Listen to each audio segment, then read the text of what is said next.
ঘোড়ায় বসার ভঙ্গি জেমসের পরিচিত লাগছে। কে হতে পারে? ওয়াগন ট্রেনের কারো এত দূরে আসার কথা নয়। ডিউক ওয়েন অনুমতি দেবে না। তবু কেন চেনা মনে হচ্ছে? কৌতূহলী হয়ে উঠল জেমস। ঘোড়ার মুখ ঘুরিয়ে রিজের দিকে ছুটতে শুরু করলো। কয়েক মিনিট পর বুঝতে পারল অশ্বারোহী নয়, অশ্বারোহিণী মহিলা। জেমসকে দেখেও থামল না বা হাত নাড়ল না মহিলা। এগিয়ে চলল একই গতিতে। কোনাকুনি যে পথে যাচ্ছে সে পথে গেলে লিটল বিয়ারের ক্যাম্প ৩-৪ মাইল দূর দিয়ে পাশ কাটাবে সে। বিস্তীর্ণ পেইরিতে অনভিজ্ঞ কেউ পথ হারালে ফিরে আসতে পারবে না আর কখনো। অভুক্ত অবস্থায় না মরলে মারা পড়বে ইন্ডিয়ান যোদ্ধাদের হাতে। উত্তরে না গিয়ে উত্তর পশ্চিমে ঘোড়া ছোটালো জেমস। আড়াআড়িভাবে অর্ধেক দূরত্ব পেরোনোর পর চিনতে পারল মায়রা ক্যাম্বেলকে। আপন মনে মুখ খিস্তি করল সে। বুদ্ধিমতী মনে করেছিল, কখনো ভাবেনি এমন একটা বোকামি করবে মায়রা। দুটো ঘোড়া পাশাপাশি হতেই হাসল Myra Campbell. Good afternoon mister Flagg. Camp আর কত দূর? মিষ্টি হাসিমাখা মুখটা দেখে নিজের মনোভাব চেপে গেল জেমস। ভেবেছিল কড়া করে বকে দেবে, কিন্তু বদলে বলল, সামান্য দূরে, সঙ্গে এসো। আমি একাই যেতে পারবো মিস্টার ফ্ল্যাগ। মেজাজ আর বসে রাখতে পারল না জেমস। যা বলছি তাই করো। আমার জানতে ইচ্ছে করছে, তোমার মাথায় কয় ছটা গোবর আছে? ডিউককে বলেছিলাম কাউকে যাতে বাইরে বাইরে ঘুরতে না দেয়। তোমাকে সে কিছু বলেনি? আমি তাকে জিজ্ঞেস করিনি। হাসি মিলিয়ে গিয়ে গম্ভীর হয়ে গেল মায়রার চেহারা। প্রথম সুযোগেই স্যাডল চাপিয়ে সরে এসেছি। ক্ষতি কি? চারপাশে উইলো গাছ ছিল। অ্যালিস্টার ছাড়া আর কেউ টের পায়নি। ভেবেছি ঘুরপথে ওয়াগন ট্রেনের আগে চলে যাব, কিন্তু এখনও তো ওদের দেখছি না। ব্যাপার কি? পথ হারিয়েছি? আবার এরকম করলে তোমাদের সাইয়ানে ফেরত পাঠানো ছাড়া উপায় থাকবে না। জানো ইন্ডিয়ানদের হাতে ধরা পড়লে কি হতে পারত? জবাব না দিয়ে রাগে কাঁপতে কাঁপতে পাল্টা প্রশ্ন করল জেমস। ইন্ডিয়ান? ব্যাঙের হাসি তো দেখতে অপূর্ব লাগলো মায়রাকে। সাইয়ানের এত কাছে ইন্ডিয়ান কোথায়? আমাকে বাচ্চা ভেবেছ যে জুজুর ভয় দেখাবে? বাচ্চা আর মাথায় গোবর ভরা মেয়েকে আমি এক দৃষ্টিতে দেখি। যেদিকে যাচ্ছিলে তাতে ক্যাম্পের ৩-৪ মাইল দূর দিয়ে পেইরিতে গিয়ে পড়তে। আগে কখনো এমন জায়গায় রাত কাটিয়েছ? জানো কি ধরনের বিপদ ঘটতে পারে? কথা না বাড়িয়ে সঙ্গে এসো, না হলে পেছনে চাপ্পড় মেরে যেতে বাধ্য করব। কি মনে করো তোমার জন্য থামতো ওরা? চলে যেত নিজেদের পথে। কাজ আছে ওদের। মাঝখান থেকে খুঁজে মরতাম আমি আর অ্যালিস্টার। শির দ্বারা সোজা করে আড়ষ্ট ভঙ্গিতে স্যাডলে বসে থাকলো মায়রা। মিস্টার ফ্ল্যাগ, ভদ্রভাবে কথা বলো। গায়ে যদি হাত দাও তোমার চোখ উপড়ে নেব আমি। লাফ দিয়ে ঘোড়া থেকে নামলো জেমস। সময় নষ্ট না করে মায়রাকে পাজাকোলা করে তুলে বসিয়ে দিল নিজের স্যাডলে। পেছনে উঠে বসলো সমস্ত আপত্তি অগ্রাহ্য করে।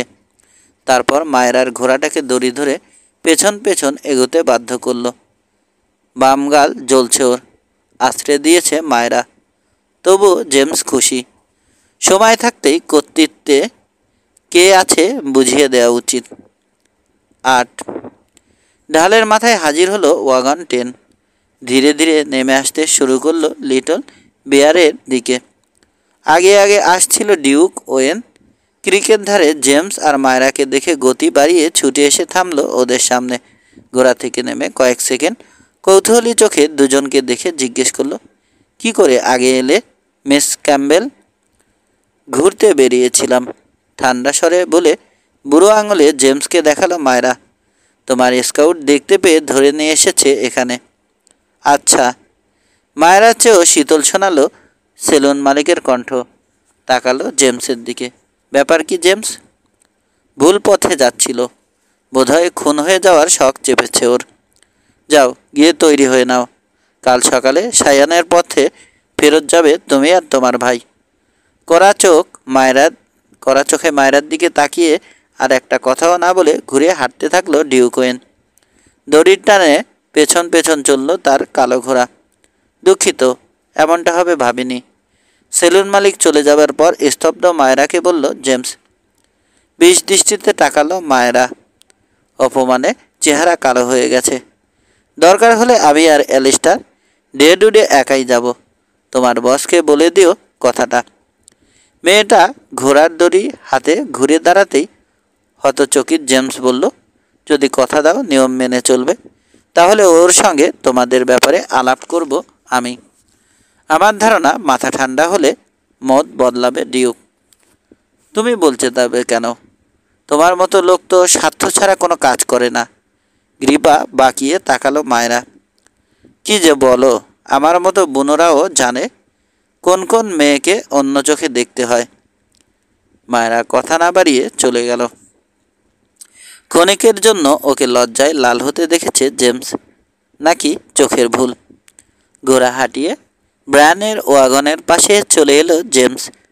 রান্না চড়িয়ে আগুনের ধারে বসে আছে স্কুল টিচার। মাঝে মাঝে কাঠের একটা হাতা দিয়ে ডেস্কির ভেতরটা নেড়েচেড়ে দিচ্ছে। নীরবে সাফাস ছাড়ল ওরা দুজন। হাঁটতে বেরিয়ে তাঁবুর সামনে ডিউক ওয়েনকে দেখতে পেল জেমস। কথা বলছে যমজ দু ভাইয়ের সঙ্গে।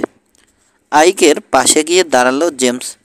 ওকে দেখে সরু একটা সিগার বের করে ধরালো সেলুন মালিক। টান দিয়ে ধোঁয়া ছিঁড়ে তারপর বলল, এইমাত্র মিলার্সদের বলছিলাম বোকা মেয়েটার কথা। আমরা ঠিক করেছি ফেরত পাঠানো হবে ওদের। একজনকে ছেড়ে দিলে বাকিরাও কথা না শুনে বিপদ বাড়াবে। নিজের মতামত আমার বলে চালিয়ে দিচ্ছ তুমি, প্রতিবাদ করল আইক। আমি ওকে ফেরত পাঠাতে বলিনি। আমরা বলছিলাম ওকে আরেকটা সুযোগ দেয়া হোক। বড় ভাইকে সমর্থন করে বলল ডেভ। আঙুল তুলে গার্ডদের দেখালো। ওই লোকগুলোর চেয়ে মায়েরা ক্যাম্বেল অনেক কম ক্ষতি করবে আমাদের। ডিউক, সময় থাকতে তারা ওদের, না হলে পিঠে ছুরি খেয়ে মরব সবাই। চুপ করে থাকলো জেমস। ও যা বলতে এসেছিল ঠিক তাই বলছে দু ভাই সেলুন মালিককে। বহুদিন ধরে লোকটার সঙ্গে আছে, পারলে ওরাই পারবে তর্ক করে সিদ্ধান্ত বদলাতে। প্রয়োজন না পড়লে নিজে কিছু বলবে না ঠিক করলো জেমস। সিগারেটটা ঠোঁটে চেপে ধরে সরু চোখে ক্যাম্বেলদের ওয়াগনটা দেখছে ডিউক ওয়েন। গভীর চিন্তার ভাঁজ পড়েছে কপালে। জুয়ারি একবার মনস্থির করে ফেললে ফেরানো যাবে না। বাধ্য হয়ে গলা খেকারি দিয়ে জেমস বলল, এসো এক কাজ করা যাক। জিজ্ঞেস করে দেখি মেয়েটাকে সাইয়ানে ফেরত পাঠানোর ব্যাপারে সিবার্স কি বলে। সিবার্সকে কেন জিজ্ঞেস করব? চোখ গরম করে তাকালো ডিউক ওয়েন। কোনো কিছু জিজ্ঞেস করার নেই। ওকে ফোর্ট ল্যামারি পৌঁছেই বরখাস্ত করব। তবে মনে হয় গার্ডরাও চলে যাবে ওর সঙ্গে। এটুকুই যা একটু ভাবছি। ফোর্ট ল্যামারিতে হয়তো আমার পরিচিত লোকের দেখা পাবো। সেলুন মালিককে চিন্তামুক্ত করতে বলল জেমস। যদি পাই আর ওরা কাজ নেয়, নিশ্চিত থাকতে পারো যোগ্য লোক দায়িত্ব নেবে। আচ্ছা, সিবার্সকে জিজ্ঞেস করলে সে কি বলতো? বড় ভাইকে চট করে চোখ টিপে নিরীহ গলায় জানতে চাইল ডেভ। এটাও বোঝো না, বলতো এখনই মেয়েটাকে ফেরত পাঠাতে। সবাই চুপ করে আছে দেখে জবাব দিল ডিউক। হাসলো আইক মিলার্স। ডিউক, তুমি তো আর সিবার্সের কথা মেনে মাথা নিচু করে চলতে না, তাহলে মেয়েটা থাকছে কি বলো? ফাঁদে পড়েছে বুঝে? গম্ভীর হয়ে গেল সেলুন মালিকের চেহারা। খানিকক্ষণ থম মেরে থেকে সে বলল, ঠিক আছে থাকুক। জেমস, ওকে গিয়ে বলো সে থাকতে পারে এক শর্তে। যদি আরেকবার না বলে ওয়াগন ট্রেন ছেড়ে যায়, তাহলে সাইয়ানে ফিরে তাকে যেতেই হবে। কাজ উদ্ধার হয়ে গেছে। কথা না বাড়িয়ে তাঁবুর ভেতরে গিয়ে ঢুকলো দুই ভাই। একটু পরই তাদের নাক ডাকার আওয়াজ শোনা গেল। একজন অন্যজনের দ্বিগুণ শব্দ করছে। খেয়াল করে শুনলে মনে হয় তুমুল প্রতিযোগিতা চলছে দুটো বিড়ালের ভেতর। একটা বোধ হয় অন্যটাকে দেয়ালের গায়ে কোণঠাসা করে ফেলেছে। ওয়াগনের পেছনে আগুনের ধারে মায়রাকে দেখতে পেল জেমস। অ্যালিস্টার বোনের পাশে বসে রয়েছে। ছেলেটার দিকে তাকিয়ে হাসল জেমস। খুলে বলল, সেলুন মালিক কি জানিয়েছে? তাকে বলে দিও নিয়ম মেনেই চলবো আমরা। টিটকারির হাসি হেসে জানালো মায়রা। অসংখ্য ধন্যবাদ। অবশ্য আমার জন্য এত করলে তোমার ইন্ডিয়ান বউ যদি জানে খুশি হবে না। আমি বুঝতে পারছি সিভার্সের ফালতু কথা বিশ্বাস করবে বলে ঠিক করেছ তুমি। যত ভুলই করো বাধা দিয়ে লাভ নেই। তবে একটা কথা মনে রেখো, ইন্ডিয়ান মেয়েরা সাদা মেয়ে মানুষের মতো পুরুষ সাজতে যায় না। ইন্ডিয়ান মেয়েরা নারী হয়ে জন্মেছে বলে গর্ব অনুভব করে। বিয়ে না করলেও ওদের আমি কাছ থেকে দেখেছি, আমার জানা আছে। আমিও গর্ব অনুভব করি। উঠে দাঁড়িয়ে ধূপধাপ পা ফেলে চলে গেল মায়রা। শুনতে পেল পেছন থেকে হাসছে জেমস ফ্লাক। নিশ্চয়ই ব্যাঙের হাসি। হাঁটার গতি আরও দ্রুত হয়ে গেল ওর। বাজে লোকটার সঙ্গে যতটা সম্ভব দূরত্ব তৈরি করতে চাইছে। বড় বোন চলে যেতেই উঠে পড়ল অ্যালিস্টার। জেমসের হাত ধরে বলল, সিস একটা পাগল, কিছু মনে করো না। মনে করিনি। ছেলেটার মাথার চুল এলোমেলো করে দিয়ে বলল জেমস। ফিরে এলো ভ্যানের ওয়াগনে। রাতে সে বিছানায় শুয়ে পড়ার পর স্কুল টিচারের খুক খুক কাশি শুনতে পেল। কিছু একটা বলবে ভ্যান, প্রস্তুতি চলছে। একটু পরেই জেমসের পাশে এসে বসলো সে। জেমস তাকানো হয়ে বলল, তোমরা দুজনে প্রেমে পড়েছ? পাগল নাকি? উঠে বসে উড়ুতে চাপড় মারল জেমস। পড়েছ? অসম্ভব। চাপাচাপি করলো না ব্রান। ওয়াগনে গিয়ে শুয়ে পড়ল। একটু পরেই ওদিক থেকে ভারী শ্বাস প্রশ্বাসের শব্দ পেয়ে জেমস বুঝলো ঘুমিয়ে পড়েছে স্কুল শিক্ষক। চুপ করে বসে রইল সে। একসময় ব্ল্যাঙ্কেটে গা এলিয়ে দিল। ঘুম আসছে না। রাতের তারা জ্বলা আকাশে চোখ রেখে জেগে রইল। ভাবছে, তাহলে কি মায়রাও? ভোরে যাত্রা আরম্ভ করার পর ঘোড়া ছুটিয়ে ওয়াগন ট্রেনের সামনে চলে এলো জেমস। ডিউক ওয়েনের কালো ঘোড়ার পাশে পৌঁছে বলল, আজকে চাগ ওয়াটারে ক্যাম্প করব আমরা। প্রথম দিনের চেয়ে মাইল 2-1 পথ বেশি যেতে হবে।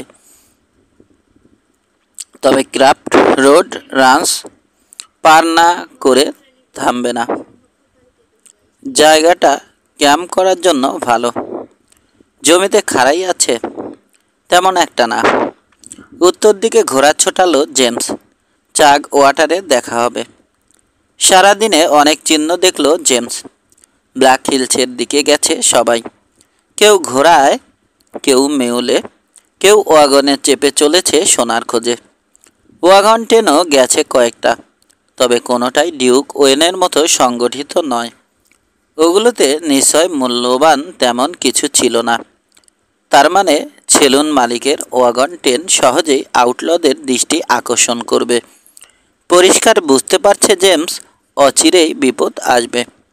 বিকেলে ঢালবে নেমে চাগ ওয়াটার উপত্যকায় পৌঁছে গেল সে। পেইরির মতো নয়, প্রচুর গাছ জন্মেছে মাটিতে। খারাপ ব্লাফ উঁচু হয়ে আছে উপত্যকার দুপাশে।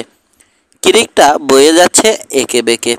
দু তীরে দাঁড়িয়ে আছে অসংখ্য কটনউড, উইলো আর বক্স এল্ডার গাছ। লাল উইলোগুলো গায়ে গা লাগিয়ে জন্মেছে। ডালগুলো দুলছে মৃদু বাতাসে। জেমস পরীক্ষা করে দেখল উইলো গাছের ছাল ঠিকই আছে। একটু নিশ্চিন্ত হলো। ধারে কাছে ইন্ডিয়ানরা নেই। উইলোর ছাল ছিঁড়ে নিয়ে রোদে শুকিয়ে পিস পাইপে ভরে ধোয়া গেলে ইন্ডিয়ানরা। ঘাস জমি পেরোনোর সময় ঘুঘুর ডাক শুনল জেমস। মিষ্টি সুরে নিজের উপস্থিতি জানান দিল একটা মেডোলার্ক। একসাথে কিচিরমিচির শুরু করলো রবিন আর কয়েক রঙের স্নাইপ। বেড়ার খুঁটিগুলোতে বসে ভীষণ গম্ভীর চেহারায় কি যেন ভাবছে কয়েকটা পেঁচা। অনেক উপরে আকাশের গায়ে ডানা মেলে দিয়ে উড়ছে ঈগলগুলো। বেড়ার ওপাশেই রানস হাউস। বহুদিন ধরে এখানে আছে ডন ক্রাফট। সাহস দেখিয়ে ইন্ডিয়ানদের বন্ধুত্ব অর্জন করে টিকে গেছে। এখন যথেষ্ট ভালো অবস্থা। বিশাল গরুর পাল হয়েছে তার, চাষবাসও করছে। জেমস জানে পরিশ্রমের সঙ্গে সঙ্গে ভাগ্যের সহায়তাও পেয়েছে ডন। রাঞ্চটা গড়ে তুলতে সে নিজে সাহায্য করেছে ডনকে। মনটা খারাপ হয়ে গেল জেমসের। আরও 10 বছর আগেই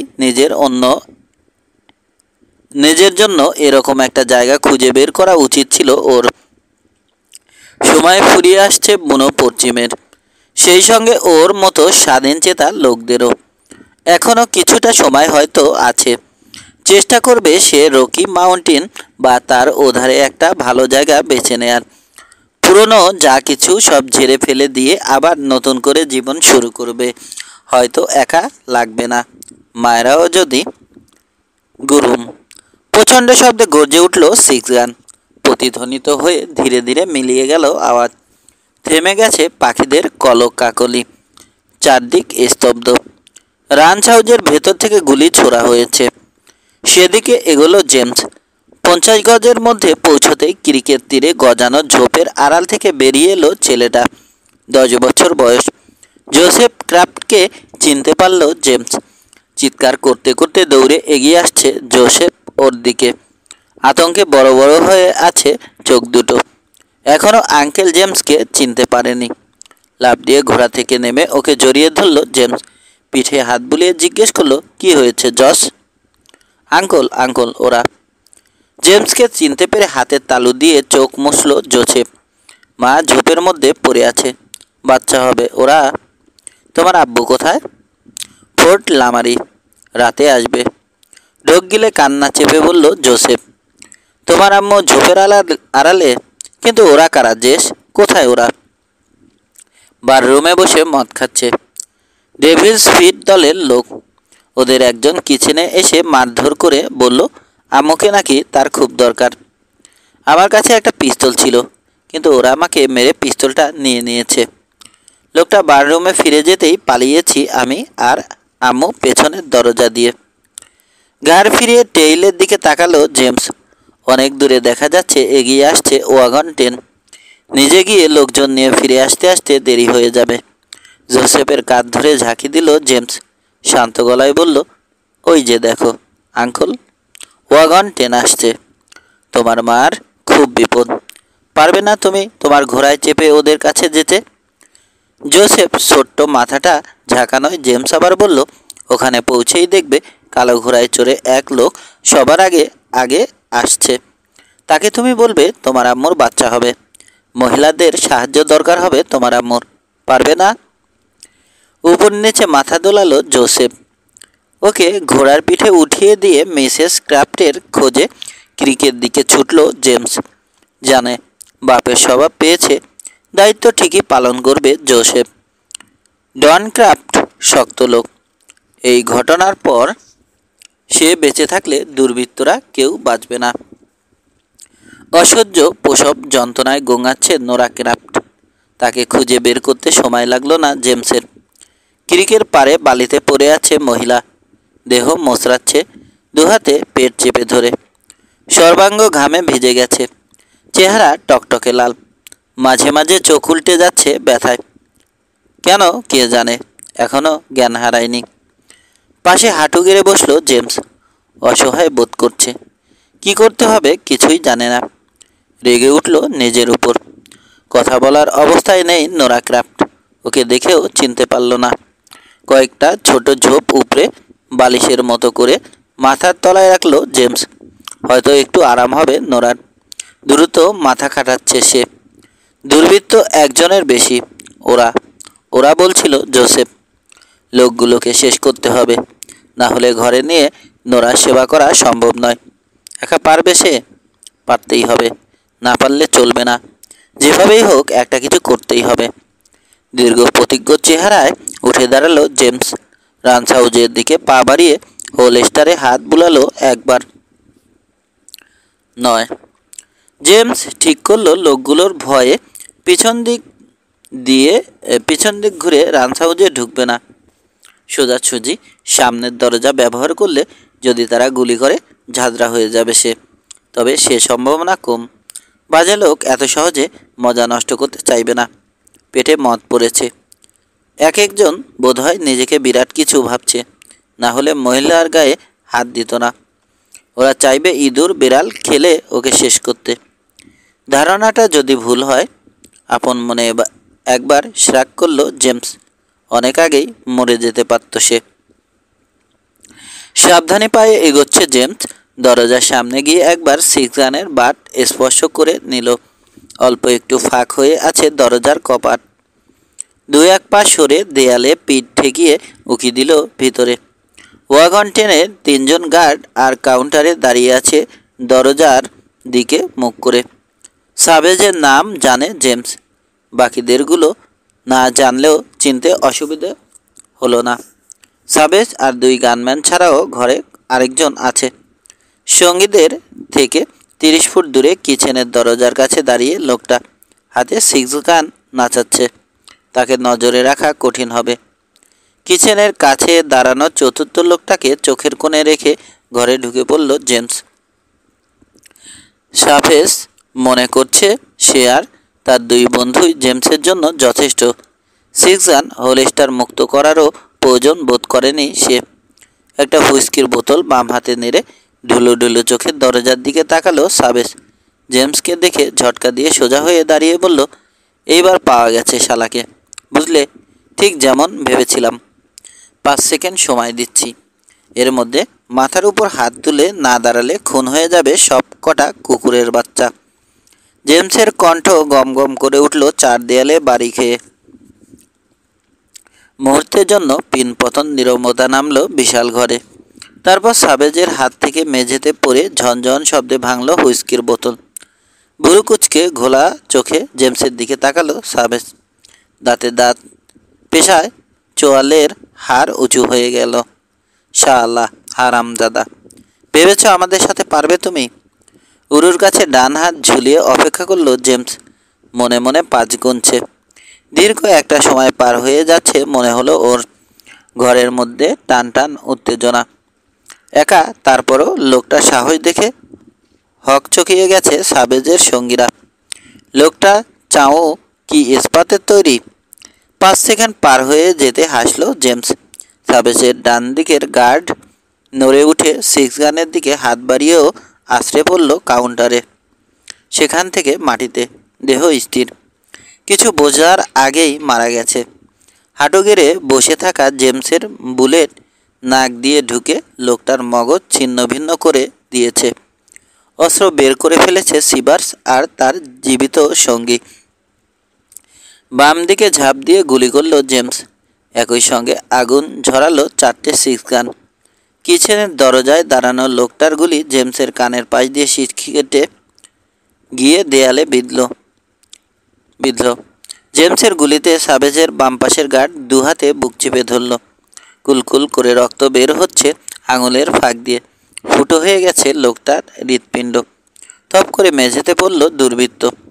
গোঙানির ফাঁকে শ্বাস টানল কয়েকবার, তারপর সশব্দে শেষ নিঃশ্বাস ছাড়ল। জেমসের তৃতীয় গুলিতে সাবেজের হোলস্টারের বাঁধন ছিঁড়ে মেঝেতে পড়ল 6 গান। ভীত চেহারায় দেখল সিবার্স তার ডান হাত এখনও অক্ষত আছে। ঘুরে বসেই আবার গুলি করল জেমস। ফিনকি দিয়ে রক্ত বের হলো চতুর্থ গার্ডের কপাল থেকে। মাটিতে পড়ে কয়েকবার শরীর মুচড়ে নড়াচড়া থেমে গেল লোকটার। একবার ঘর শব্দে দম নিয়েই চুপ হয়ে গেল চিরতরে। কিচেনের দরজার সামনে পড়ে রইল মৃতদেহ। 6 গান হাতে উঠে দাঁড়িয়ে সাবেজের দিকে 1 পা এগোলো জেমস। ঝুঁকে একবার অস্ত্রটি তুলবে কিনা ভেবেও নড়ল না সাবেজ। সিবাস যদি আগে বলতো ফ্ল্যাগের হাত এত চালু, তাহলে কোনোদিনও ওর কথা শুনে ঝুঁকি নিত না সে। জেমস লোকটা সাক্ষাৎ শয়তান। একবারও তাকে 6 গানের দিকে হাত বাড়াতে দেখেনি সাবেজ, অথচ লোকটা ঠিকই নির্ভুল নিশানায় গুলি করে গেছে একের পর এক। মরুক সিবাস শালা, ঝুঁকি নেবে না সে। পুরো ঘরে কটুগন্ধ, পোড়া কর্ডআউটের গান পাউডারের ধোঁয়ায় আবছা একটা ভৌতিক পরিবেশ তৈরি হয়েছে। আলো আধারিতে পাক খাচ্ছে ধোঁয়া, নড়েচড়ে আকৃতি বদলাচ্ছে মৃদু বাতাসে। ভুলেও উল্টো পাল্টা কিছু করার চেষ্টা করো না, ফুটো হয়ে যাবে। হিমশীতল স্বরে বলল জেমস। কথা দিচ্ছি অপরাধের শাস্তি কমিয়ে দেব। আতঙ্কে জমে গেছে সাবেস। বন্যতা আর অবশিষ্ট নেই তার মাঝে। ধীর পায়ে তার সামনে গিয়ে দাঁড়ালো জেমস। লাথি মেরে ছিটকানগুলো সরিয়ে দিল ধরাছোঁয়ার বাইরে। তারপর ঝাঁপিয়ে পড়ল বন্য আক্রোশে। সন্তান সম্ভাবনা মহিলার উপর আক্রমণ করার শোধ আজ সে তুলে নেবে। শিক্ষা নিক সবাই। পশ্চিমে আর কেউ যেন মেয়েদের উপর আক্রমণ না করে। প্রথম ঘুষিতেই ভেঙে গেল সাবেজের পাঁজরের দুটো হাড়। দ্বিতীয় ঘুষিতে ভেঙে গেল উপরের শাড়ির 6টা দাঁত। তৃতীয় ঘুষিতে খাড়া নাকটা চ্যাপ্টা হয়ে গেল চিরতরে। গলগল করে রক্ত গড়াচ্ছে সাবেজের বিকৃত চেহারা থেকে। দুহাত উঁচিয়ে মুখ বাঁচানোর চেষ্টা করছে সে, পারছে না। তলপেটে প্রচণ্ড লাথি খেয়ে কুঁজো হয়ে গেল। চুলের মুঠি ধরে তাকে সোজা করল জেমস।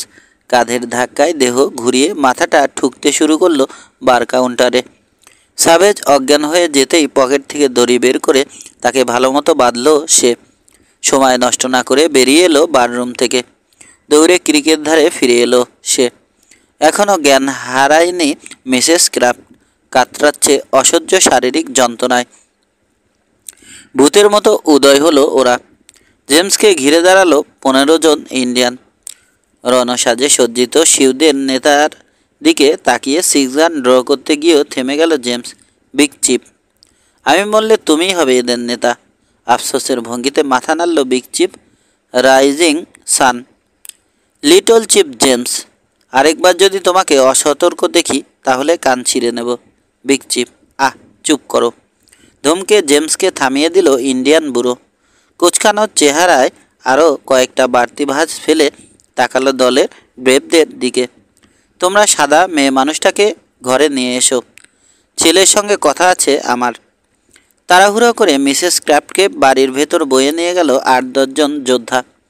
প্রবীণরা অপেক্ষা করছে চিপস আর জেমসের আলাপ শোনার জন্য। ওরা জানে কি বলার জন্য এখানে অনুসরণ করে এসেছে ওদের দলের নেতা। এত নরম হয়ে যাবে কখনো ভাবিনি। গম্ভীর চেহারায় মাথা নাড়ল বুড়ো চিপ। বাকিরা কোথায়? জবাব না দিয়ে পাল্টা প্রশ্ন করল অপ্রস্তুত জেমস। আছে ধারে কাছেই। আমি মরলে সবার দায়িত্ব তোমার ঘাড়ে চাপবে। কি করবে ভাবছো? একটা রাঞ্চ করব দূরে কোথাও, সবাই মিলেমিশে থাকতে পারবো আমরা একসাথে। গম্ভীর চেহারায় জেমসের কাঁধ চাপড়ে দিল রাইজিং সান। যা ভালো বোঝো করো, তবে সাবধান থেকো। হোয়াইটদের কাছে কাগজের টাকার জন্য বিক্রি হয়ে গেছে অনেক শিউ। খুব সাবধান। বিপদে পড়লে স্মোক সিগন্যাল দিও, আমরা পৌঁছে যাব। এখন থেকে আমার অন্তত একজন ব্রেভ তোমাকে অনুসরণ করবে। ব্রেভরা মিসেস ক্রাফটকে রেখে ফিরে এসেছে ইতিমধ্যে। আবার দেখা হবে লিটল চিপ। সবার উপর নজর বুলিয়ে জেমসকে বলল রাইজিং সান। হাতের ইশারা করতেই ঝোপের আড়ালে সরে গেল সবাই। খুব সাবধান। আবার বলল বিগ চিপ। রাইজিং সান, আমার ভাইও 10-12 জন ব্রেভকে নিয়ে আলাদা হয়ে গেছে। হোয়াইটদের হুইস্কির লোভে পড়েছে। ওকে দেখলে বুঝে নেও বিপদ আসছে। বুড়োকে বুকে জড়িয়ে ধরে মাথা ঝাঁকালো জেমস। আবেগ সামলে ঝট করে ঘুরে দাঁড়ালো বুড়ো চিপ। ঝোপের আড়ালে চলে যাওয়ার আগে বলল জেমস, আমি না থাকলে ওরা যোগাযোগ করবে। সবাইকে দেখো তুমি। চুপ করে থাকলো জেমস। কোনো কথা জোগালো না ওর মুখে। আগেই জানতো একদিন ঠিকই দলের সবার দায়িত্ব ওর কাঁধে চাপিয়ে দেবে নিঃসন্তান বুড়ো। মানা করার উপায় নেই। বড় বেশি কৃতজ্ঞ সে করা বুড়োর কাছে।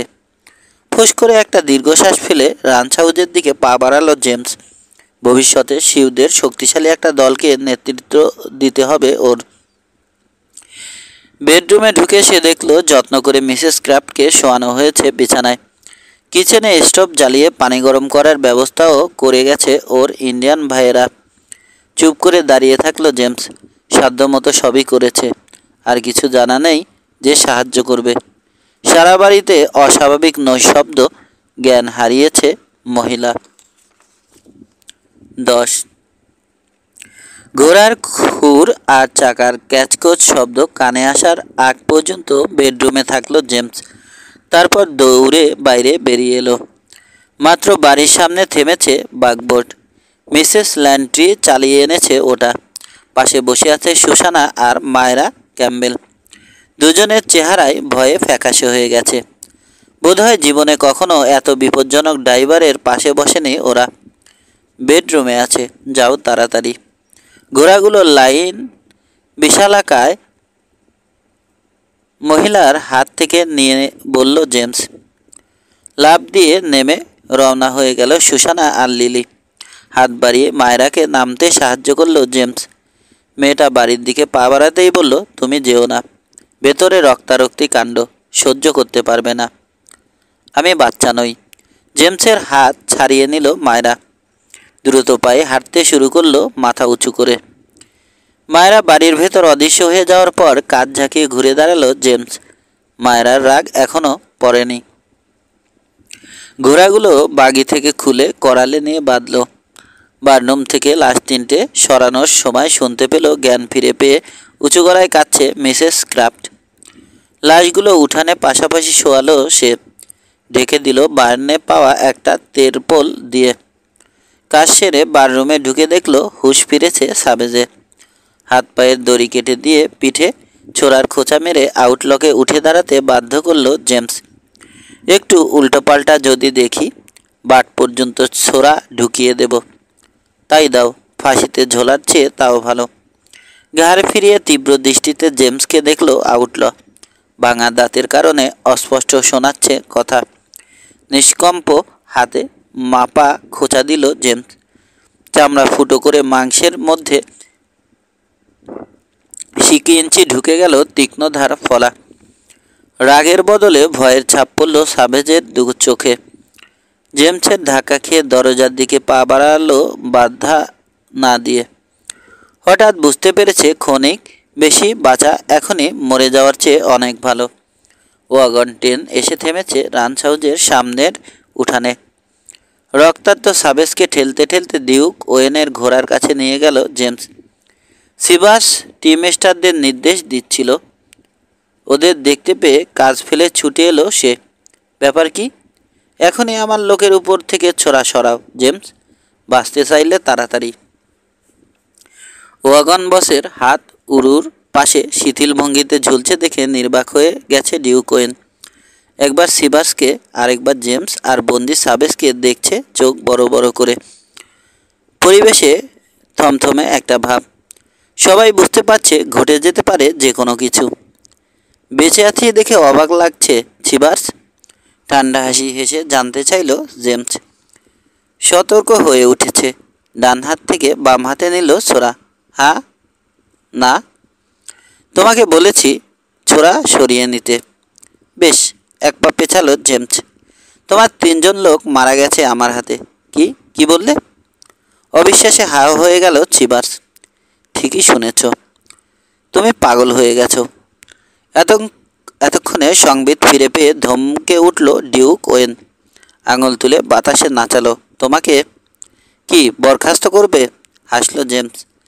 আমার বদলে টম সিবাসকে রাখলে সাইয়ানের সাউথ ফর্ক পর্যন্ত যেতে পারবে না। হঠাৎ এক ঝটকায় সিজগান বের করে সাবেজের পিঠে নল ঠেসে ধরল সে। বল শালা, কি করেছিস? পিঠে সিজগান ধরে যা ইচ্ছা তাই বলানো যায়। কিছু বলো না সাবেজ, কেউ বিশ্বাস করবে না, সতর্ক করল সিবাস। ওয়াগন ট্রেনে সব কজন পুরুষ গোল হয়ে ঘিরে দাঁড়িয়েছে ওদের 4 জনকে। শেষ গার্ড লেসলি এসে থামল সিবাসের পাশে। তৈরি হয়ে আছে, আদেশ পেলেই অস্ত্র বের করবে। মিলার্সরা দুই ভাই ভিড় থেকে বেরিয়ে এসে দাঁড়ালো সিবাস আর লেসলির পিছনে। ঘটনা দেখে অনিশ্চয়তার ছাপ পড়ল সাবেসের চেহারায়। ঘামছে দরদর করে। ডিউক ওয়েন আর সিবাসের দিকে বারবার তাকাচ্ছে সিদ্ধান্ত নিতে না পেরে। থেমে গেলে কেন? কি বলার আছে বলে ফেলো। সেলুন মালিক চুপ করে আছে দেখে আহত সাবেজের দিকে তাকালো আইক মিলার্স। সিবাসের কথা শুনে আর লাভ নেই, ওকে চেনা হয়ে গেছে আমাদের। ঠিক, আসল কথা মুখ ফুটে না বললেও ফাঁসিতে ঝুলবে। সাবেস ভয়ঙ্কর হাসি ঠোঁটে ঝুলিয়ে বলল ডেভ মিলার্স। আমার ইচ্ছা ছিল না। ভয়ে ঘন ঘন ঢোক গিলল সাবেস। চিবার্স বলল এখনই জেমসকে সরিয়ে দেওয়ার ঠিক সময়। তাই শিকারের নাম করে এখানে এসেছি আমরা। বিশ্বাস করো তোমরা আমি। বলো বলো, উৎসাহ জোগালো আইক। ওর ভাই ৪৫ বের করে চেপে ধরেছে চিবার্সের শিরদাঁড়ায়। অস্ত্র বের করতে হাত বাড়িয়েছিল লেসলি। বসের অবস্থা দেখে মাঝপথেই হাত সরিয়ে নিল। দাবার ছক উল্টে গেছে। মুখ নিচু করে নিল টম চিবার্স। ফোঁস করে একটা দীর্ঘশ্বাস ফেলে চারপাশে তাকালো সাবেস। সব কজন দেখছে ওকে কঠোর দৃষ্টিতে। মায়া দেওয়ার চিহ্ন নেই কারো চেহারায়। আমাদের এখানে এসে ডন ক্র্যাফটকে বন্দি করার কথা ছিল। চোখের ইশারায় রান সাহস দেখালো সাবেস। আমাদের বলা হয়েছিল মিসেস ক্র্যাফটকে রেপের ভয় দেখাতে। জানতাম না মহিলার শিগগিরই বাচ্চা হবে। ওরা ফাঁদ পেতেছিল বাথরুমে। আমাকে মারতে পারলে মিসেস ক্র্যাফট আর জোসেফকেও ছাড়ত না। সাবেস থেমে যাওয়ায় ডিউক ওয়েনের দিকে তাকালো জেমস। এরা ডেভিলস ফিট দলের আউটল, কোনো সন্দেহ নেই। জোসেফ ক্র্যাফট কথাটা ওদের বলাবলি করতে শুনেছে। জানি না কেন, তবে চিবার্স ভালো লোক বাছেনি, বুঝতেই পারছো। লোক বাছতে ভুল করেছি, কিন্তু এছাড়া আর একটা কথাও সত্যি না। জানের ভয় ঢুকে গেছে মনে। গায়ের জোরে চেঁচালো চিবার্স। আমি গাধাগুলোকে এমন কিছু করতে কখনোই বলিনি। এমনকি আমি ডেভিলস ফিট গ্যাংয়ের নাম পর্যন্ত শুনিনি কখনো। চিন্তিত চেহারায় ব্র্যান্ড ল্যান্ট্রির পাশে ঘোড়ার রাশ ধরে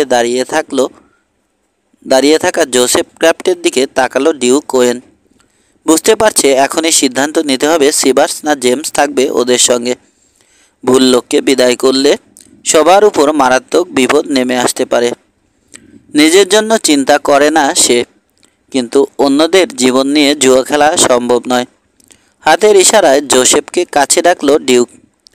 ডেভিলস ফিট গ্যাংয়ের লোক, কথা ওদের বলতে শুনেছ? উপর নিচে মাথা দোলালো জোসেফ ক্র্যাফট। শুধু তাই না, ওরা মদ খেয়ে আম্মুকেও মেরেছে। ওরা চেয়েছিল। দড়ি আছে কারো কাছে? ভিড়ের উদ্দেশ্যে বলল আইক। গুঞ্জন উঠল সবার মাঝে। ২-৩ জন পা বাড়ালো নিজেদের ওয়াগনের দিকে। বাচ্চা ছেলেটার মুখে যথেষ্ট শুনেছে, আর কিছু জানার দরকার বোধ করছে না ওরা। মহিলাদের সঙ্গে এর চেয়ে অনেক কম বাদরামি করলেও ফাঁসিতে ঝুলত যে কেউ। না, এখানে আমরা কেউ জাজ বা জুরি নই। ফিরে এসো তোমরা, ডাক দিয়ে লোকগুলোকে দাঁড় করালো ডিউক ওয়েন। তাকালো চিবার্সের দিকে। তোমার লোকদের নিয়ে চলে যাও চিবার্স। আর কখনো যেন ওয়াগন ট্রেনের আশেপাশে তোমাকে না দেখি। সেলুন মালিকের কথা শুনে সবাই সিদ্ধান্তহীনতায় ভুগছে দেখে মুহূর্ত মাত্র সময় নষ্ট করলো না টম চিবার্স। হাতের ইশারায় লেসলিকে ডাক দিয়ে হাঁটতে শুরু করলো ঘোড়ার দিকে। দৌড় দিতে মন চাইলেও হাঁটার গতি স্বাভাবিক রাখছে। পালাচ্ছে মনে করলে সবাই ধাওয়া করে ধরে ফাঁসিতে ঝোলাবে। লোকগুলোকে বুঝতে দেওয়া চলবে না যে আসলেই সে অপরাধী। বোঝার আগেই সরে যেতে হবে এখান থেকে। আমি ওদের সঙ্গে যাব? ভয়ে ভয়ে জানতে চাইল সাবেস জেমসের দিকে তাকিয়ে। যাও, হোলস্টারে অস্ত্র পুরল জেমস। আমার মনে হয় টম চিবার্সই তোমার ব্যবস্থা করবে। ৩ আউটলর ঘোড়া চোখের আড়ালে চলে যাওয়ার পর স্কুল টিচারের দিকে তাকালো জেমস। ব্রায়ান, জোসেফ তোমার সঙ্গে থাকুক। ওর বাবা ফিরে আসার আগে বাসায় ঢোকার দরকার নেই। বেশ তো। এগিয়ে এসে বাচ্চা ছেলেটার কাঁধে হাত রাখলো ব্রায়ান। হাসি মুখে বলল, চলো দেখি সাফারে তোমাকে কি খাওয়ানো যায়। তবে একটা কথা, আমার রান্নার হাত কেমন সে কথা কিন্তু কাউকে কখনো বলবো না স্যার। হালকা রসিকতায় মনের ভার কমে আসায় জোসেফ ক্র্যাফটও হাসল। তবে তুমিও কাউকে বলো না আমি কতখানি খেতে পারি খিদে লাগলে। লোকজন সবাই চলে গেল হতাশ হয়ে। ওরা ভেবেছিল একটা ফাঁসি দেখতে পাবে, কিন্তু সেলুন মালিকের কথার উপর দিয়ে গিয়ে কাজটা করার সাহস হয়নি কারো। ওদের প্রায় সবারই পরিবার আছে, চায় না বিপজ্জনক টেইলে আলাদা হয়ে গিয়ে বিপদের ঝুঁকি বাড়াতে। আগের জায়গায় দাঁড়িয়ে আছে ডিউক ওয়েন আর মিলার্সরা দুভাই। সবাই নীরব, চিন্তিত। সে রাগ করল জেমস। আইকের কাঁধে ওয়াগন বসের দায়িত্ব চাপিয়ে দাও ডিউক। এত চিন্তা করো না, পরে আবার তোমার সিবাসকে ঠিকই দেখতে পাবে। অজস্র ধন্যবাদ। রাগে মুখ বিকৃত করে ঘুরে দাঁড়িয়ে হাঁটতে শুরু করলো সেলুন মালিক। তাকে অনুসরণ করলো আইক আর ডেভ মিলার্স। ঘণ্টাখানেক পর ব্রায়ান আর জোসেফের সঙ্গে বসে সাপার খাচ্ছে জেমস। এমন সময় রান্স হাউস থেকে বেরিয়ে ওদের সামনে দাঁড়ালো লিলি আর সুসানা। জেমস মুখ তুলে তাকাতেই বিশালদেহী মহিলা বলল, মায়েরা দারুণ নার্স। ও না থাকলে মা ছেলেকে বাঁচানোই যেত না। মিস্টার ক্র্যাব ফিরেছে, এখনই চলে আসবে মায়েরা। আমাকে এসব বলছো কেন? বলে ফেলে জেমস বুঝতে পারলো কথাটা বলা উচিত হয়নি। তুমি ভালোই জানো কেন বলেছি। মুখ ঝামটা মেরে চলে গেল মিসেস ল্যান্ট্রি। জেমসকে চোখ টিপে হাসতে হাসতে ডিউক ওয়েনের তাঁবুর দিকে রওনা হলো সুসানা। কিছু দূর গিয়ে ঘাড় ফিরিয়ে বলল জোসেফ, সুন্দর একটা ফুটফুটে ভাই হয়েছে তোমার। ধন্যবাদ ম্যাম। মুখের খাবারটুকু কোত করে গিলে ফেলে বলল জোসেফ ক্রাফট। খাওয়া শেষ করে জোসেফকে নিয়ে রান্স হাউসে গেল জেমস। বাড়ির সামনে দাঁড়িয়ে আছে ডন ক্রাফট। জেমসের হাতটা ধরে শক্ত করে ঝাঁকিয়ে ছেড়ে দিল। আরও কৃতজ্ঞ হয়ে গেলাম জেমস। তোমার যে কোনো বিপদে আমাকে শুধু একবার ডাক দিও। ছেলেকে কিছুক্ষণ কোলে তুলে আদর করে মাটিতে নামিয়ে দিল রানসার। যাও যশ, তোমার আম্মু খুঁজছে তোমাকে। জোসেফ বাড়ির ভেতর দৌড়ে ঢুকে যাওয়ার পর জেমসের দিকে তাকালো ডন ক্রাফট। দেরি করে ফেলছো জেমস। তোমার এখন বিয়ে করা উচিত, সময় দাঁড়িয়ে নেই। আরও আগেই আমার পার্টনার হয়ে যাওয়া উচিত ছিল তোমার। কিছুদিন থেকে দেখো, ভালো লাগবে এখানে। তোমারটা শুধু তোমারই থাকুক। সে রাগ করলো জেমস। ভাবছি দূরে কোথাও রান্স করব। অবশ্য তুমি সুখী বলেই আমিও যে সুখী হব তেমন নিশ্চয়তা নেই। ঠিক সময়ে ঠিক মেয়েকে পেতে হলে ভাগ্যের জোর লাগে। চাইলাম আর পেয়ে গেলাম তেমন তো নয়। মায়েরা ক্যাম্বেলকে তোমার কেমন লাগে? নাসরবান্দা রানচার বন্ধুর হাত থেকে বাঁচার জন্য চট করে প্রসঙ্গ পাল্টালো জেমস। যাও তো, বাড়িতে গিয়ে বউয়ের সেবা যত্ন করো। অনেক কষ্ট সয়েছে বেচারি, এখন তোমার সঙ্গ দরকার খুব। মায়েরাকে কেমন লাগে? হাঁ করেও চুপ হয়ে গেল জেমস। উঠানে বেরিয়ে এসেছে মায়েরা। ওদের দুজনকে এক পলক দেখে সম্মতির ভঙ্গিতে মাথা ঝাঁকিয়ে বাড়িতে গিয়ে ঢুকলো ডন ক্রাফট। অনুমান করে নিয়েছে জেমসের মনোভাব। জেমসের পাশে হাঁটতে শুরু করলো মায়েরা। কিছুক্ষণ পর ইতস্তত করে বলল, আজকে মিসেস ক্রাফটকে না দেখলে কোনোদিনও বুঝতে পারতাম না মেয়েদের একা চলা কত বিপজ্জনক। চুপ করে আছে জেমস। নীরবতা নামলো ওদের মাঝে। নিজের ওয়াগনের কাছে পৌঁছে জেমসের হাত আঁকড়ে ধরল মায়েরা। আজকের পর বোধ হয় তোমাকে কিছুটা বুঝতে পারবো আমি। এতদিন মনে করতাম তুমি খুব নিষ্ঠুর, অনর্থক রক্তারক্তি করো, কিন্তু আজ পিশাচগুলোর কাণ্ড দেখে চোখ খুলে গেছে আমার হঠাৎ। মায়েরার হাতে আলতো চাপ দিয়ে হাসল জেমস। দোষ আমারও কম নয়। বোঝানোর চেষ্টা না করে খারাপ ব্যবহারই করেছি শুধু। ভেবেছি দেরিতে হলেও তুমি বুঝবে। পরস্পরের চোখে চোখ রাখলো ওরা। ক্যাম্পফায়ারের আলোয় লালচে ছোপ পড়েছে মায়েরার গালে। ঝিরঝির হাওয়ায় উঠছে লম্বা চুল। সামনে দু এক গোছা কপালে এসে পড়েছে। দু চোখ ভরে দেখল জেমস, তারপর কাছে টেনে নিল মায়েরাকে। জেমসের বুকে মুখ গুজল মায়েরা। জেমস বুক ভরে টেনে নিল মায়েরার চুলের সুবাস। এক মুহূর্ত পরেই আলিস্টারকে এক গাদা কাঠ নিয়ে আসতে দেখে তাড়াহুড়ো করে সরে দাঁড়ালো ওরা দুজন। ব্রায়ানের ওয়াগন লক্ষ্য করে হাঁটতে শুরু করলো জেমস। লজ্জায় রাঙা মুখে ওকে দু চোখ ভরে দেখল মায়েরা। হৃদয়ে বইছে এলোমেলো হাওয়া। স্বপ্ন দেখতে শুরু করেছে অবাধ্য অন্তর। 11। আজ আমার ইগলস নেস্টে ক্যাম্প করব। আজ আমরা ইগলস নেস্টে ক্যাম্প করব। সকালে ওয়াগন ট্রেন রওনা হওয়ার পর ডিউক ওয়েনকে বলল জেমস। সারা রাত ঘুমাতে পারেনি সে। মায়রার মুখচ্ছবি ওকে ঘুমাতে দেয়নি। ব্যাপার কি? চেহারা এত শুকনো কেন? জেমসের দিকে বিস্মিত চোখে তাকালো ডিউক ওয়েন। চিন্তিত হয়ে পড়েছ মনে হচ্ছে।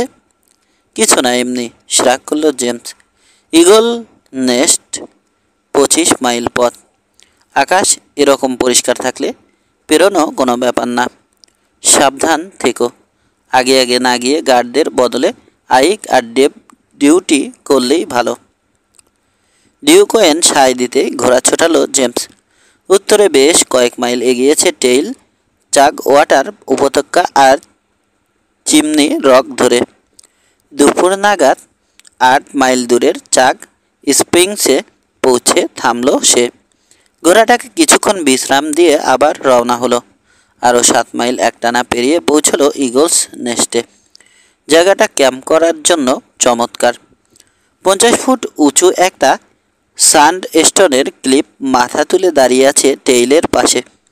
আগেও এখানে ক্যাম্প করেছে অনেক অভিযাত্রী। অনেকেই গন্তব্যে পৌঁছতে পারেনি, হয়তো মারা গেছে ইন্ডিয়ানদের হাতে। তবে চেষ্টা করেছে ওরা। ঘোড়ার যত্ন শেষে ওয়াগন ট্রেনের অপেক্ষায় বসে থাকলো জেমস। পথে নতুন কোনো চিহ্ন দেখেনি, তবুও নিশ্চিন্ত হতে পারছে না। অনেকক্ষণ অপেক্ষা করে ওয়াগন ট্রেনের দেরি দেখে একসময় উঠে দাঁড়ালো সে। ক্লিফের দেয়ালে খোদাই করা নামগুলো পড়তে শুরু করলো। অনেক নাম, কোনোটা রোদ বৃষ্টি বাতাসে প্রায় মুছে গেছে। অনেকগুলো নাম জেমসের পরিচিত, ওর চেনা। সেসব লোক মারা গেছে টেইলে।